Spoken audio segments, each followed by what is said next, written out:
But whatever the case is, what we do know is in the culture you and I live in, these churches that are growing, and this is true across all growing churches, kind of across the entire body of Christ. If you find a church that's growing and making impact, one of the things at the core of that is great teaching. They're not phoning that part in. They're not.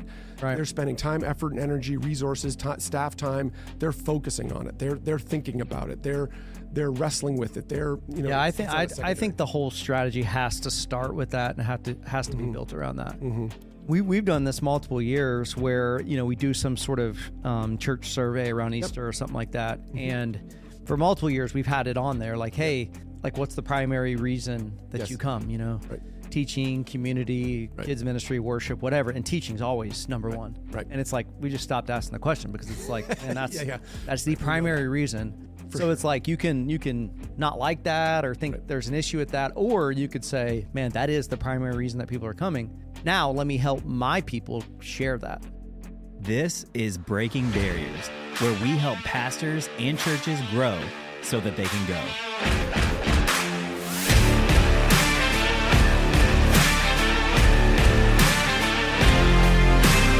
Hey everybody, welcome to the Breaking Barriers podcast.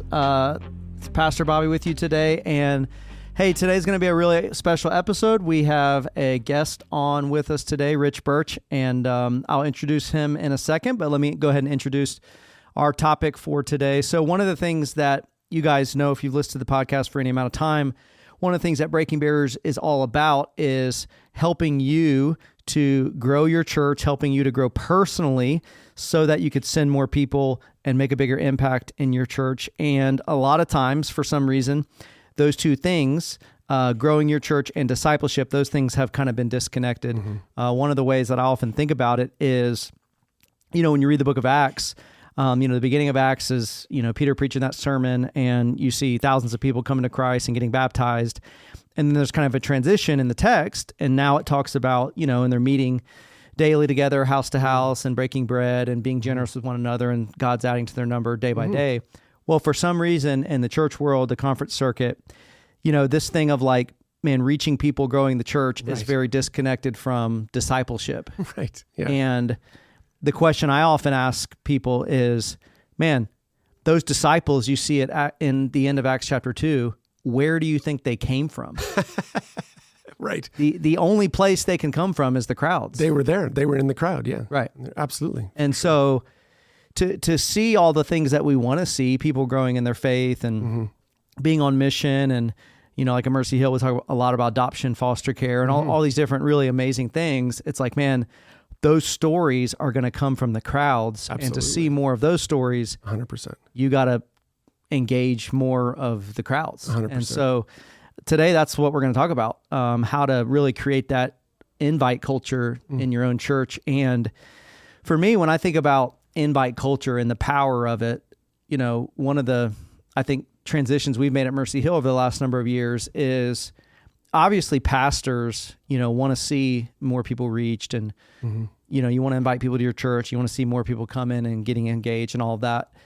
But there's only so many people you can personally invite as a pastor. There's only so many people your staff can invite. Mm-hmm. And to me, the really powerful thing that happens is when that goes from, kind of being your responsibility to the whole church gets it now. Ephesians 4 talks about, the work of a pastor, of a ministry leader, is to equip the saints for the work of the ministry. 100%. And we have really seen that take off even in the last 3 years as our people taking the ownership of, I need to be inviting people, right? Because this is my church. I have ownership here. I'm part of this. And that's when you end up hearing all these stories that are so beyond you. You know what I mean? It's people in your church that are grasping the mission and they're really going for it. And man, Rich has had a huge impact on Mercy Hill. We have known Rich now for 9 years, and he's helped us in kind of multiple different ways, thinking about multi-site. Obviously, we have 5 campuses, but also just thinking about, how to increase that front door of your church, how to engage more people, how to help your people to engage more people. And he actually has a new book, Unlocking Your Church's Invite Culture. So I just want to walk through sort of the meat and potatoes of that. We had Rich here for We did a one-day event through Breaking Barriers today, helping, I think there were 70 people there, 70 church leaders, helping them think about, man, how can they do this in their church? And so I thought it'd be a great opportunity for everybody listening that we can all be thinking about, man, how to actually increase that invite culture. So, Rich, man, thanks so much for being here. Well, so honored to be here. And I love the story that God's writing through Mercy Hill. I love what's happening here. I love that you're taking a leadership in this conversation and saying, hey, let's try to think about this maybe in a slightly different way and to not kind of fall into this narrative that's a false narrative, this false dichotomy. It's interesting how, like, it's as tale as old as time. I remember when I was in school, my theology prof talking about how discipleship and evangelism is two sides of one coin. And it's like, you got to do both. You can't do just one or the other. But there does seem to be this schism where it's like, you've got those churches that are out there reaching people, and then you've got those churches out there that are building people. And man, we got to be doing both of those. And I love that you guys are taking a fresh spin on this and kind of a very Mercy Hill spin. It feels very resonant to you guys, which just want to honor you in that. I think it's fantastic. Thanks, man. Yeah, we really appreciate that. Yeah, we have found, for whatever reason, over the last number of years, if you talk about your desire to grow your church, your desire to see more first-time guest baptisms, and if you talk about, man, your church is growing, here's what's happening, people can almost have a skepticism like you're doing something wrong. Yes. Oh, 100%. Well, man, they must be, who knows what they're doing there, the lights and smoke machine and which I don't think was always the case. I think there was a case, and they're probably related. There was an earlier generation where the growing church across town, people assumed, oh, something good must be happening there. And there wasn't always necessarily something good happening there. And so unfortunately that got some momentum behind it. But it is true. I've seen that in lots of parts of the country where it's like there's this skepticism. And it's not so much by people who don't attend church, but by other church leaders or other folks who are like, whatever, you guys aren't doing that. And Mercy Hill is a great example of that. I use you guys as an example all the time. Here's a church that's life-giving, wants to see people take steps towards Jesus, has core convictions around the Bible, actually teaches the Bible like in a straight up, man, there's good stuff going on here, but in a gracious way, and has like social outcome, the stuff you guys are doing on adoption, all of that. What a life-giving, amazing thing to see take place. That unfortunately feels rarer than it should. Like you wish it wasn't as rare as it is. But yeah, I think it's just great. Yeah, a lot of times I think churches get put in camps, and maybe just because there's some truth to this, it's like, oh well, this is the Smoke and Lights church that does great at their Christmas services, and then you got this church over here that's like the discipleship church. Right. They're going deep. Their people are going deep, and it's like, man, I feel like we should be doing both. Yes, absolutely. 100%. Yeah, and definitely. Just having that kind of spirit as leaders. So the best we can. We're trying to hold those things together. Well, and that even relates to how over the years I've changed the way I talk about invite stuff. Where really, and we talk about it in the book. We talk about invite culture. It really is under all of that. It's a discipleship thing. We've got to lead our people to the place that they understand. They clearly kind of get it. There's like a head part of this. There's pieces of this that are resonant within them. But then there's also a heart piece where like they emotionally feel it. They don't just. This is not a marketing tactic. It's not like, oh, we're trying to do this to try to grow our church. No, that's not what it's about. We're trying to invite people to become a part of what Jesus has always called us to do, which is to pass along the message to other people.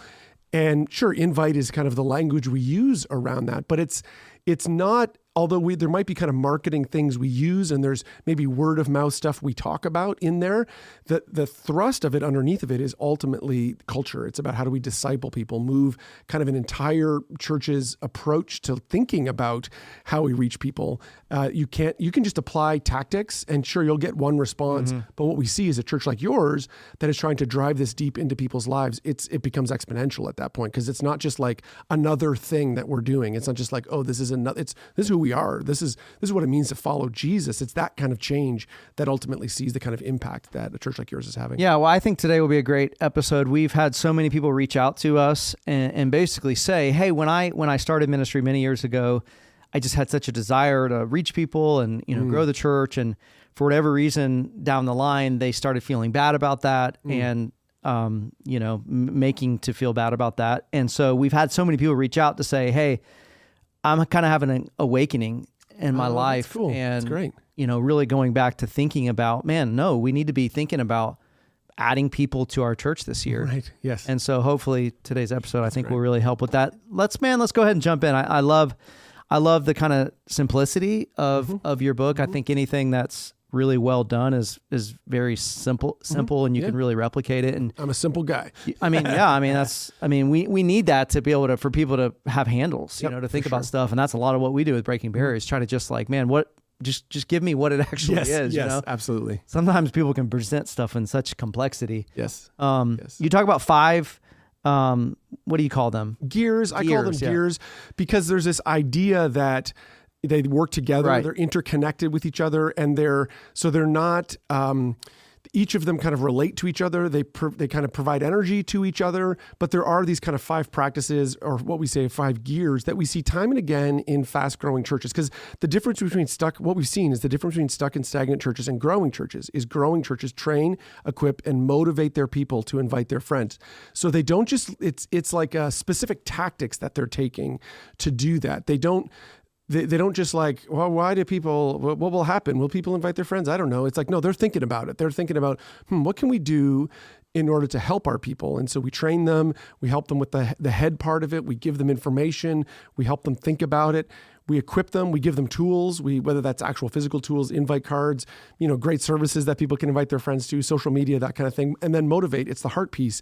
We speak to who they are as a human, call them to something bigger than themselves. But you've got to do all of those together. And we've found these 5 are areas that time and again, we see churches that are growing are applying kind of pressure in these areas to add to the invite culture. And there's kind of one click at a time. It's like it takes a bunch of stuff in these areas. There's not a silver bullet to make this happen. Right. So let's just jump into it. Let's talk about that very first one. Yeah. Shareable weekend teaching. This one's first because it's kind of the biggest deal. It's the one that makes the biggest impact. If I was sitting down with a church and they were saying, yeah, this is all great, where would I start? I would start with shareable weekend teaching. And the reason for this, well, first of all, 75% of the reason why people attend your church is because of what you talk about on the weekend. And we take this for granted, I think sometimes, particularly I think people who speak for a living, like if you're a lead pastor, most of my background's been an executive pastor. I've been that kind of secondary seat in 3 fast growing churches that 2 of the 3 went from less than 1,000 to 3, 4, 5,000 in attendance. And I see it clearly because I don't teach all the time. I think sometimes if you are a teacher, you may not see how important that teaching is. Like it's a big deal. You might feel the weight of it because oh my goodness, every weekend I got to prep a message, or 30 times a year I got to prep a message. But it's the reason why people invite their friends. People, if you were to walk around your lobby this weekend and say like, hey, what do you say when you invite someone to come to your church? Typically, people will say something about the teaching. They'll say, "Oh, you should come because that we talked about this great thing," or "There's this, my pastor said this some amazing stuff on the weekend that I'm still chewing on."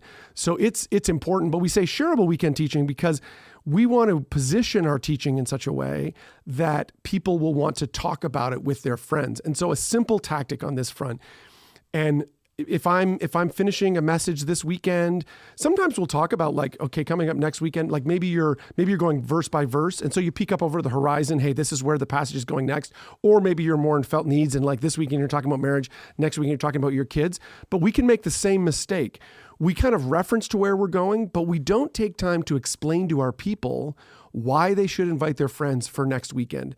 Hey, next weekend, we're going to be talking about X. And do you know these 3 types of people in your life who are asking these kinds of questions? Man, they would love to be here next weekend.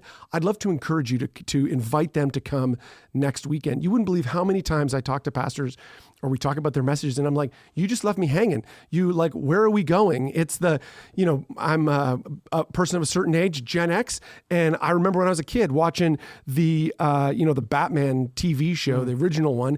And they would talk about, same bat time, same bat place. There would always be the cliffhanger next time on, and we need that in our teaching. Now that's just one tactic, one kind of thing to think about, but that kind of tells you about the broader strategy, which is, hey, we've got to position our teaching. That's both setting it up in the way we talk about it. It's how we produce flyers and invites, even as something as simple as we're launching a weekend series on, something that's coming up. Let's say you're doing a thing on marriage, like a marriage that lasts. Well, we'll do a video. The people that are watching our content online, those people are connected to our church. So we should speak to them. We should assume that they're coming to the Marriage That Lasts series. Well, that video that we produce, really what it should be saying is, hey, we got this series coming up on the Marriage That Lasts. This is how it's going to help people. And the question we have for you is, who are you inviting to this? Not just, we look forward to seeing you this weekend, or this is going to be great for you. It's always about, hey, who can you invite to be a part of this? So shareable weekend teaching, that's the first, and there's a ton we could talk about there. We could do a whole episode just on that. Right. But that's the first area that we talk about in the gears. Yeah, a lot of I think some of the issue is, like, I don't know if you've heard us say this, but we'll talk about like the anti-church growth movement, which is kind of this spirit of like, man, if you're growing, something's wrong. Yeah.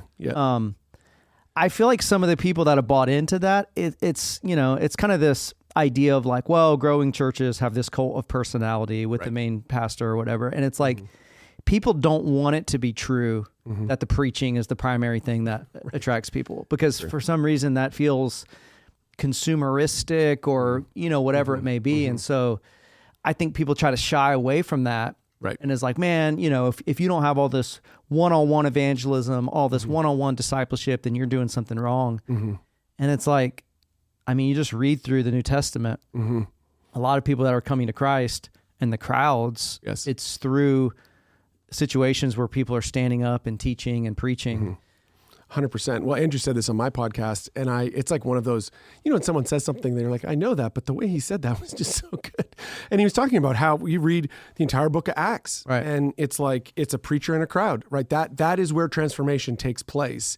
And the story of the New Testament is the story of a few communicators, right? It's obviously the story of Jesus, but then that gets handed off to Peter, and then you've got Paul. There's Stephen. There are a few of these communicators who have, huge impact on the message of Jesus. And yeah, what would you want them to do? To be less effective? To step back and be like, oh, I'm not going to use the gift? And there is, listen, this is one of those questions I look forward to asking Jesus someday. Because it would appear like the gift of teaching isn't evenly distributed among the body of Christ. And I don't know why that is, right? Why is that? It doesn't seem to be the kind of thing that's widely spread. There seems to be some people that really have this gift and some people don't. I'm not sure why that is, but that would appear to be the case. Or is it maybe the other way around? That's more tells us about our brokenness than the fact of, our gifting. But whatever the case is, what we do know is in the culture you and I live in, these, churches that are growing, and this is true across all growing churches, kind of across the entire body of Christ. If you find a church that's growing and making impact, one of the things at the core of that is great teaching. They're not phoning that part in. They're not. They're spending time, effort, and energy, resources, staff time. They're focusing on it. They're thinking about it. They're wrestling with it. I think the whole strategy has to start with that and has to be built around that. We've done this multiple years where, we do some sort of church survey around Easter or something like that. And for multiple years, we've had it on there like, hey, like what's the primary reason that you come, Teaching, community, kids ministry, worship, whatever. And teaching's always number one. Right. And it's like, we just stopped asking the question because it's like, man, that's the primary reason. So it's like, you can not like that or think there's an issue with that, or you could say, man, that is the primary reason that people are coming.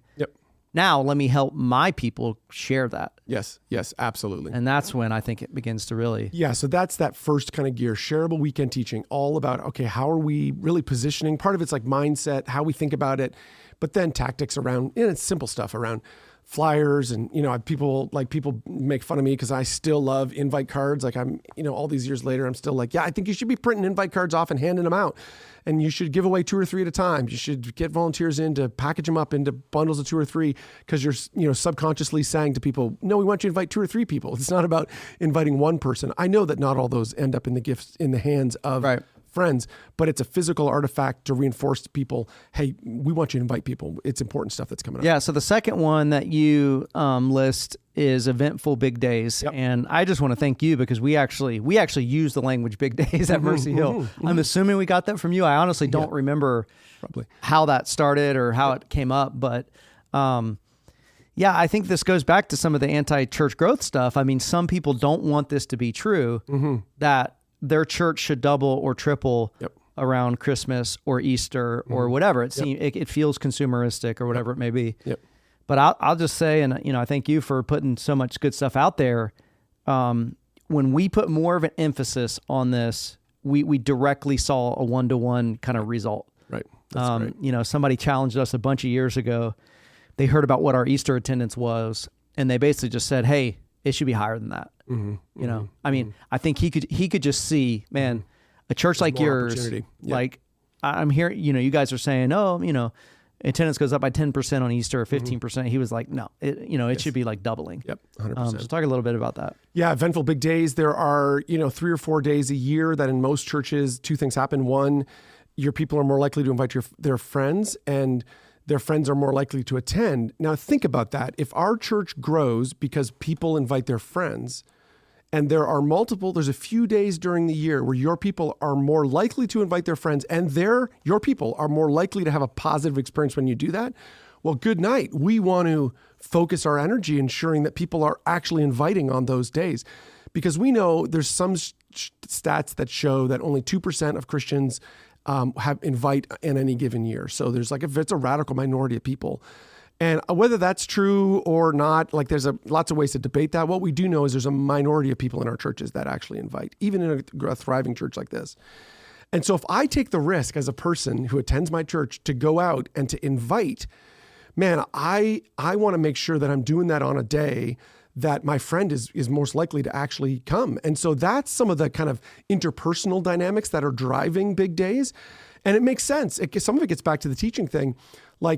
For preachers, I know that, and I'm sure it's not the case here at Mercy Hill, but I know that there are some preachers that are like, man, Christmas and Easter, those are hard days. Because everybody knows what I'm going to say. I'm going to get up on Christmas and talk about the incarnation in one way or another, right?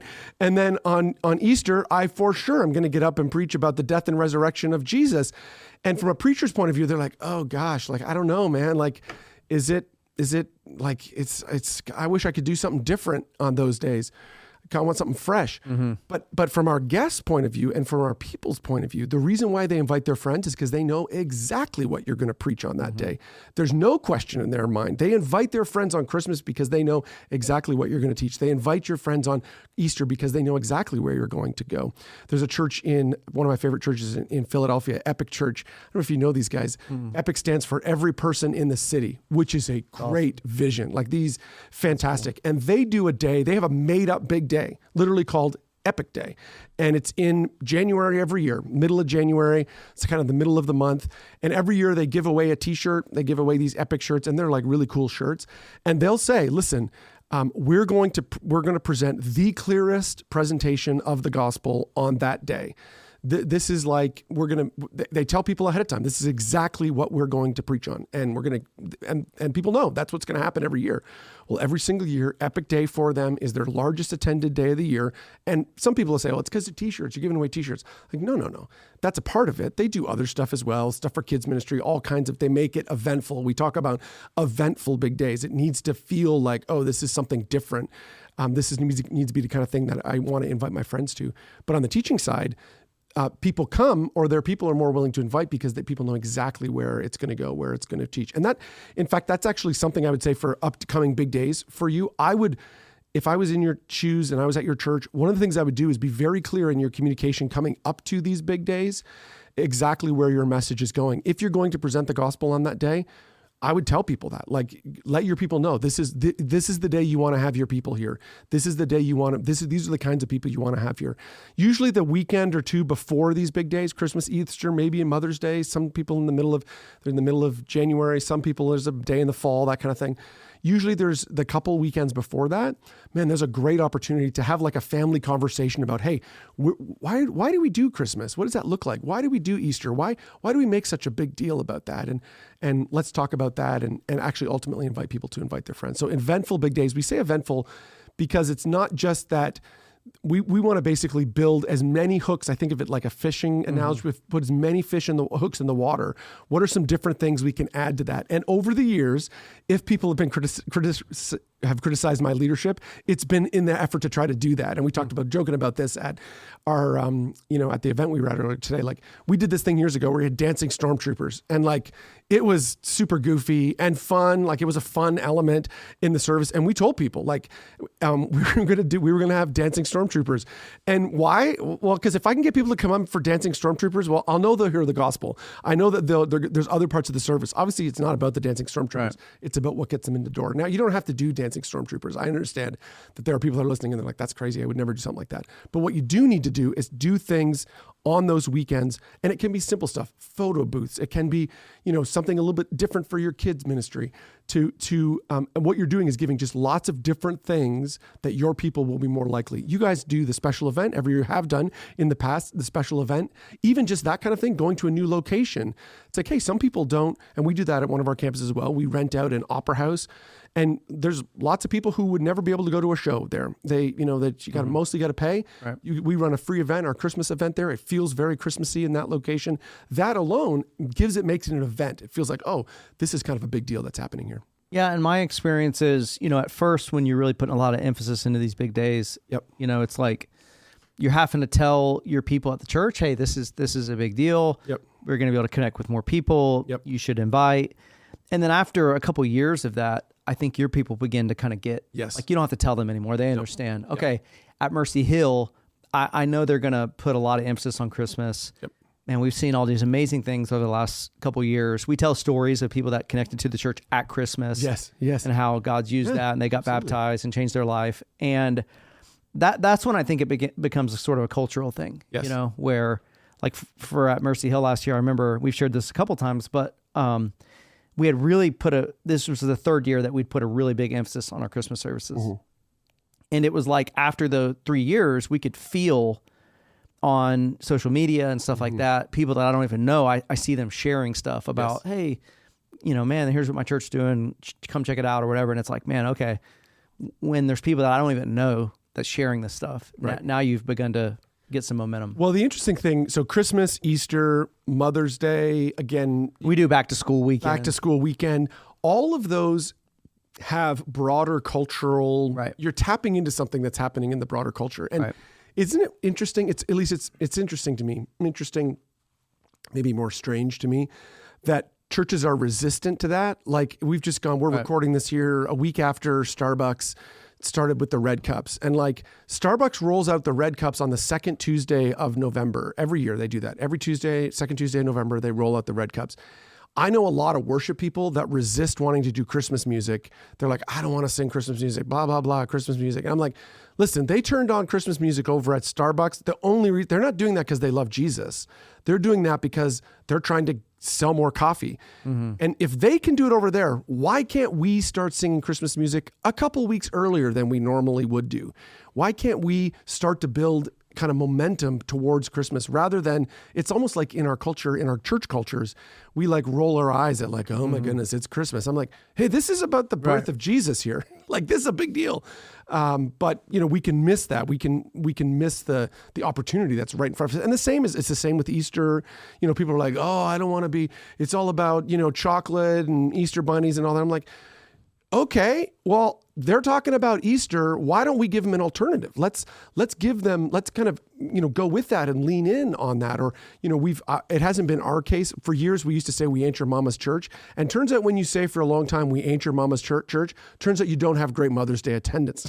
But Mother's Day is another one of those. It has and that's based on the idea that to all the moms, and we'll say this in our church, we'll say, if you're a mom here today, like leading up to it, if you're a mom, call your kids, invite them to come to church. Because I pretty well guarantee your kids, if you ask your kids to come on Mother's Day, they'll come because they love you, mom. They think you're great. Right. Or if you are a mom or know a mom, you should invite them to come, on Mother's Day. Because I know lots of moms out there, if you invited, they want to spend time with you, they'd do that. They'd come. Yeah. And so, let's not, again, we're just trying to leverage opportunities that we see in front of us, right? Totally. Hey, there's something here. Let's try to use it. I love how you pronounce mom. Mom. It's Canadian thing. Canadian. It's sticking out. Yeah, good. I love that. Tuck that back in. The third one, captivating online conversations. Talk about that. Yeah, so captivating online conversations. This is the idea that growing churches are leveraging their social media really to have conversation, not to just be a billboard. It's not just about, hey, we say, we've got this thing coming up this weekend. We're trying to stir conversation. We're doing quotes and content that ultimately is trying to drive conversation and discussion. All of these social networks are based on the idea of interaction, trying to engage with the content. And so, if we wrote this book 10 years ago, we probably wouldn't even have this in here. Right. But we want to the key kind of differentiation there is we don't do, Facebook, Instagram, whatever social network you want to be, Snapchat. It's not about being a signpost. It's about how do we have conversations with people, and how do we try to have, and it's really conversation at scale. How do we bring people in?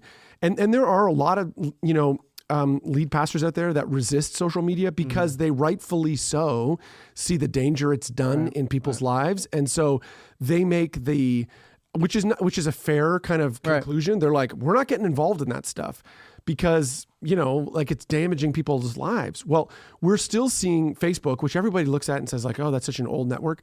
But 70% of Americans check Facebook at least once a week. Think about that. That's crazy. If there was something in your community, if there was a restaurant in your town that 70% of your town went to every single week, the first week you might be like, well, that's kind of interesting. There's a lot of people going to that restaurant. The next week, you'd be like, oh, that's kind of interesting. That something's going on there. If over time you resisted going to that restaurant and figuring out what's going on over there, I would say you're being a bad leader. You're being a bad steward. You're missing an opportunity. Rather than saying, hey, a lot of people are lining up at that restaurant over there. Maybe we should do something there. It's the same with that's just one channel, let alone, Instagram or, whatever else, whether kind of the flavor of the day. Yeah. We need to find a way to ultimately engage in conversation out there. And then particularly, that we've done some studies on this, that lead pastors' content typically gets 5x the engagement that core accounts do.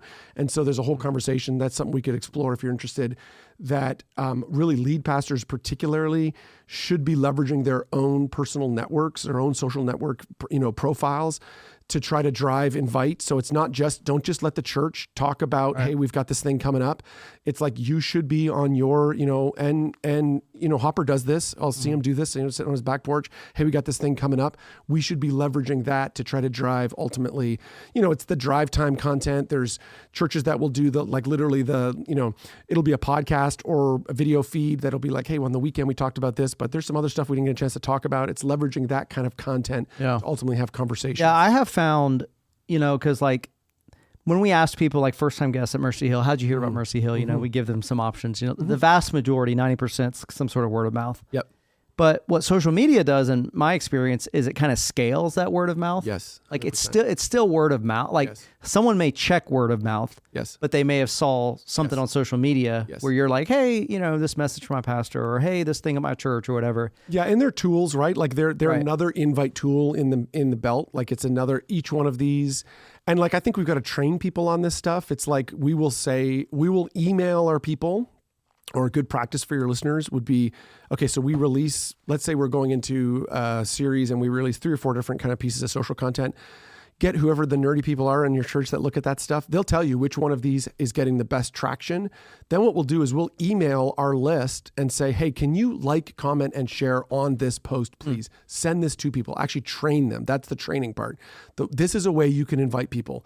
Let me show you how to post to your stories this video, and actually show them how to do that, or do it in a service. The thing we were talking about earlier today was actually taking time in a service to do that. Actually, we're going to show you right now how to do this. Let's actually make it happen in the service right now. That's great. That's really great. So the fourth one is magnetic community service. Yep. And I shared today at this one-day event that we were hosting through Breaking Barriers. Sometimes I'd say at Mercy Hill, we put a lot of emphasis into all these. We've not cracked the code on that one. Yep. And there's been seasons, in Western North Carolina, we had this terrible hurricane, and you guys did great work around that. Yeah, and we saw a lot of what you're going to talk about here with that. We see a lot of that through our adoption foster care. As we engage in the community, it does a couple things. It drives your people deeper in terms of the engagement at the church, and then it also just connects you to people that you wouldn't normally connect to. But we've not really cracked the code on that, and we're still trying to do a better job at that. So talk about what you've seen churches that do that really well, like what they do. Well, magnetic community service is about positioning our church in a way that, again, it all comes back to invite, right? People at the end of the day, though, your church grows because they tell other people. People want to be a part of a church that not only is making a difference, but is seen making a difference. They want to be, people instinctively know that the church it shouldn't just be a place where that's some people where they go and they think some ideas. Like ultimately our faith, it's James, it's our faith should work itself out in action. It should make a difference. It should, when, and this would be the case with your campuses. Like if your campuses pull out of communities, those communities are going to be worse off. Like, and it's not like just worse off from a spiritual point of view. While that's true, there's other outcomes in the community that, marriages are going to be more broken. You're going to have kids that are going to still need to be adopted, or foster kids that are not going to have places to stay. And so what we want to do is position our community service in a way that it invites our people to invite their friends to be a part of it. So we've seen this where, you'll see churches do the community service day where it's like, we're going to try to mobilize 50, 60% of our adults, 70, 80% of our adults to go and make a difference. Give everybody a t-shirt. We're going to go do some work in the community. It's that kind of thing. It's not only making a difference, but it's doing it in a way that it makes it easy for people to share and to invite other people to be a part of. And the hidden secret underneath all of this is these events we're increasingly seeing in a more and more post-Christian, or some would even say pre-Christian, are incredible en routes for people who don't attend church, because they look at us and say, that's a good thing. Oh, that's a good thing to be a part of. I'd like to be a part of that. I'd like to make a difference. Now we know it's a God thing. You're involved in adoption and fostering, not because it's like, it's the socially right thing to do. It is the socially right thing to do, but it's like, man, God's called us to something here. This tells a bigger story. Well, we don't need to fight people on the way on what this is all about. We want to invite them to help, to be a part of that process. And the good thing is there's a number of ways to do that in a way where you can invite first-time guests to come be a part of that. I remember years ago, and you're not saying this, I'm not putting words in your mouth, but years ago I had a leader challenge me on this, and they were like, all that stuff seems like really like social justice oriented, and like, is that really what we want our church to be a part of? Like, we just want to preach the word, and like, sure, we'll do great services and offer great worship experiences, and we're not doing all that stuff. And I said to this leader, I said, listen, I hear what you're saying. You've got some concerns around that stuff. I understand that. I'm not debating on that. I understand all the concerns you've got around that. And there has been, there have been some churches that have gone down the social justice road and have lost the message of Jesus. That's obviously it's not the primary mission of the church. I get that. But if I could show you statistically that doing those things are as effective as having a great band, or are as effective as doing a great job with your marketing, or if it's just at the level of having lights and smoke on a Sunday morning, would you still do it? Would you still be interested? And they're like, well, maybe. And I'm like, because it is statistically true. We'll see that time and again. There'll be a higher percentage of first-time guests if you host some sort of, and you probably saw it on the, your outreach stuff that you did around the hurricane stuff. Right. Like, people come out of the woodworks and they want to help. Our job is to then try to give them, like in all our other stuff, give them a clear pathway to how they get engaged in the rest of the church. Sure, you came because of this, but let's get them plugged into other stuff. We've really seen this with the emphasis on adoption and foster care at Mercy Hill. We didn't do it for that reason at all. No, like, it wasn't, I wouldn't even have thought it would have any impact in that. It was way more just a theological, the book of James talks about, care about the widow. Yeah, care about the widow and orphan, And so it's like, okay, we feel like God's calling our church to really, and since we have really focused on that over the last 5 years, we have just seen so many people come to Mercy Hill, and they end up connecting and all that. They come to a weekend and we're like, hey, how'd you hear about Mercy Hill? And they're like, oh, well, and we were fostering, and we met somebody else that was fostering that goes to Mercy Hill, and we didn't have a lot of support around that. And so it's crazy. I mean, I'm probably in the hundreds of people that have come for that reason. Yeah. And so I would say, so that's great. What I would say is, from a church growth perspective, then the question I would be asking is, okay, how do we keep doing that in a way that makes it so people will invite other people to be a part of our church in that process? What are the things that we're doing that we can empower them to invite, to not just enjoy it themselves or not just be a part of it, but actually to invite their friends to come and do these things. It's why you'll see, like, there's many churches that have done these kind of meal packing weekends where it's like, we're going to pack, and those are good things to do. They're they are you're passing food on to food banks or going internationally, that kind of thing. But they're a lot of fun done well. They're a lot of fun for your people's friends to come and be a part of. Like they're a great thing. Like, hey, I'll give an hour and a half and be a part of packing 100,000 meals. That would be amazing. Well, I'd love to be a part of that. Well, that then becomes, and I would say, and we handle it this way. If you come to one of those things, you've come to it. You've come like a new here guest. So we're going to do the exact same thing. And using your language, we would be following them up to come to the weekender. We'd be following up. You came for the first time to the meal packing thing on the weekend. You're now in our. We'd love for you to come to our weekend service. We got other stuff that's going on. It's a front door to get connected to our church. Yeah, man, that's awesome. So the last one, appealing volunteer experience. Man, we have seen. I mean, you can't invest in that enough. Right. I'll let you talk about it. I mean, this is just, when we started thinking about it this way, I mean, it was, I don't know, maybe 4 years ago. I mean, we just saw major impact from this.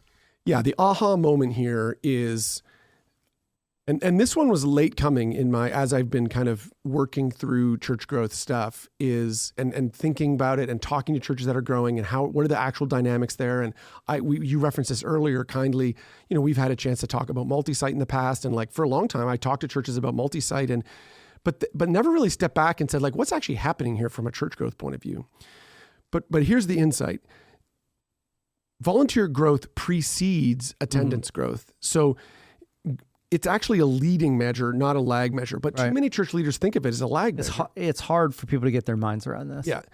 They think like, okay, when we get to X number of people, and everyone has that, whatever that, when we get to 100 people, 200 people, 1,000, 2,000, 10,000, like when we get there, we'll finally have enough people like to be able to do what we need to do.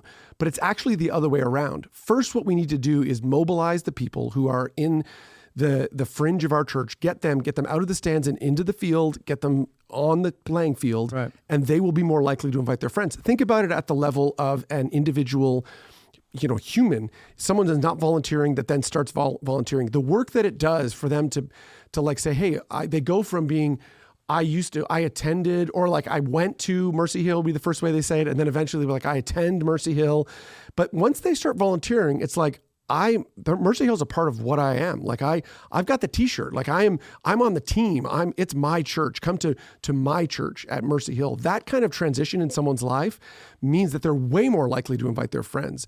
They're on Friday afternoon. It's the old water cooler Friday afternoon. Hey, what are you doing this weekend? Oh, like I'm volunteering at my church. I got this thing going on. They're way more likely. And the more people we can multiply to that, the better. I was talking to a church earlier this year. This sounds like a gold-plated problem. I was talking to a church, a very large church, name brand church. We're helping them with some stuff. And they were reflecting on in the first 2 months of 2024, they grew by 2,000 people in one of their locations. Wow. And they were like a little bit like, we're not sure why we grow. And so I was digging up underneath that, trying to, let's talk about that. It's an interesting problem. I'd love to know about that. And so we're talking, and at this particular church, they do Sunday mornings, Sunday evening, and they do Thursday evening services as well. And last fall, they took a strategic move and they said, we've got to make our Saturday evening services way more appealing to particularly kids. And they launched, and again, this is a gold-plated problem for people that are listening, but it's a kind of a vivid example. They launched a brand new volunteer team where they got 1,000 new volunteers in their church on this Saturday night, what they call the front porch team, which is, gathering kind of all the kind of guest services stuff. And they were 2/3 of those people had never served before in the life of the church. And I said, well, that's where your growth came from. You just moved last fall, you did all that work to get all these new volunteers onto the team. And then in this year, all of those people are now out inviting their friends to come to church. And it's almost a 3-to-1 ratio. It's almost exactly that. For every one volunteer, for every 100 volunteers you add in your church will grow by an additional 200 people. We see that time and time again.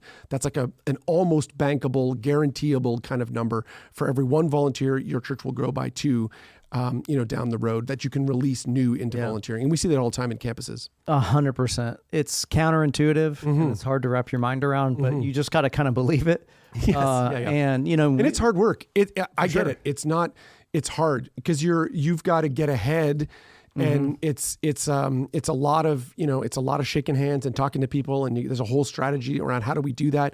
But that's the mechanics under multi-site. Why, and frankly, why some campuses then, like campuses will see growth initially, well, we saw like this explosion. We got started with all these new people, but then why they don't see it go on going is because they're like, well, what are you doing to get more volunteers? How are you engaging those people? What are we doing to get them actually plugged in, people who are not serving, to get them into serving teams? That's great, man. Yeah. We've started for our big days, like that, this is the starting point. Yes. Before we're telling people to invite or whatever, the starting point is, man, we need to get as many people as we can engaged in serving. What does that look like? Like, just give me numbers-wise, percentage-wise. I heard you say this earlier today, and I wanted to ask the follow-up at that point. Like, so Christmas, I don't know when this is coming out. We're recording this before Christmas. What are you thinking? You're aiming for kind of attendance at Christmas, and then how many volunteers do you think you'll end up trying to have? What will that look like? Yeah, so Pastor Andrew's great with this stuff of kind of, just kind of figuring out, okay, across, these last number of years, if we see 1,000 volunteers, this is, we're going to have, 5x that, that's actually going to attend. Yep. And you just got to kind of back into it a little bit. Yeah. Love and it. then say, he literally did this last year. Like when we started promoting for Christmas, the first thing was like, hey, in a sermon, main part of our services, like here's a whiteboard. Right. The last 2 Christmas services, here's how many people served. Here's how many people came. Right. Here's how many people served. Here's how many people came. And then just say, hey, 2 Kings 4, we've got to prepare the jars and say, hey, we're praying. I think last Christmas it was either 6,000 or 7,000. We're praying for this many people. But what it's going to mean is we need this many people to serve this Christmas. Right. And so before we're telling people to invite or inviter cards, any of that stuff, we're starting with, man, you need to, if you're part of Mercy Hill, you need to think about serving. So good. Love and that. it just works. Yeah, It love that. It really does. Yeah, so good. Man, this is great. Really appreciate it. I mean, you're going to help so many people with this. And so I just really appreciate your ministry. Oh, sweet. Man, how can people kind of connect with you, buy the book, engage with this? Yeah, if you go to unlockinviteculture.com, you can pick up a copy of the book, but you can just drop by our website, unseminary.com. I can give you the first couple chapters for free. I'm not really trying to sell the book. The book is a tool that hopefully will stir conversations. Like we gave away, you guys graciously bought copies for people that were here today. The goal is really not for a leader to read it by themselves. It's really trying to be, hey, here's a discussion for our whole leadership team. How could we, because it's a culture thing. It's not about an individual. This isn't the kind of thing that like a leader can say, we're doing this. It's like, we kind of need our whole team in on this. Right. And that's whether you're, if you're a church planner, it's get your kind of core volunteers together. If you've got a few staff, get those people together. That's really what it's designed for. So yeah, I'm sure we'll link it in the show notes and all that. Yeah. The last thing I would add, something that's been very helpful at Mercy Hill is, you can get really excited about this stuff and like, man, we're going to do a better job with this Christmas or do a better job with the sermon series at the beginning of the year. But to make this long-term, like you got to figure out how to systematize this in your staff culture. Yes. And that has really helped us a lot over the last 5 years. Like, man, just truly building this into our service planning process, our sermon planning process, communication and marketing, website, because the more staff you have, you may be really into this, but this person over here, so like systematizing it. Yes. That's how you make this stuff repeatable over a long period of time. Yeah, absolutely. One of the things I joked about this morning in my talk is churches grow by doing boring stuff repeatedly. Like It's like you've got to just keep on top of it. And we do these coaching cohorts where I work pretty intensely with these churches. And there was a church that took a year off because they had other stuff going on, and which is fine. They're out of the cohort, but they came back in, and literally the lead guy said to me, he's like, man, we took our eye off the ball this year. Like we just lost focus on some of this stuff, and they had other things going on, which I understand. So they're like, hey, we got to get back in, and we want to keep focused on these. You got to keep on top of it. It's not, and we're going to end with this, people wouldn't listen to this podcast if it was like, hey, I can teach your church to grow and help your church grow over 1,000 days. Totally. But it's going to take pressure all those 1,000 days. You got to keep working on it, week in, week out. And so stay with it, leaders. Stay focused. I love what you guys are doing here. You're doing a great job with this podcast, with the 1 days, the conference. Get leaned in, get your teams around this kind of conversation. It's easier to come to something like what you guys do and then talk about it as like, hey, what do you guys think about that? Rather than having to always be the generator of ideas. It's a super helpful thing you're doing here. And like, you don't even charge for these 1 day things. I don't know if that's going forward, but I'm like, that's crazy. Huge value. Not that I'm huge value, but like the meal and just the community is amazing. Getting around other leaders who are thinking these things, incredibly valuable for sure. Yeah. Thanks, man. Yeah. Our next 1 day event, we're going to be, it'll be next year in March, but we're going to be talking about, just how to create a better volunteer worship culture. It's one of the, I don't know if it's post-COVID or whatever it may be. So many churches struggle with, more people in your band, worship leaders, all of that. And we haven't cracked the code by any means, but because the amount of campuses we've been kind of forced into that. And so we want to try to help people develop that culture in their church. So, man, appreciate you guys. Thanks for listening. Thanks, Rich. Awesome, man. Thanks for letting me be here.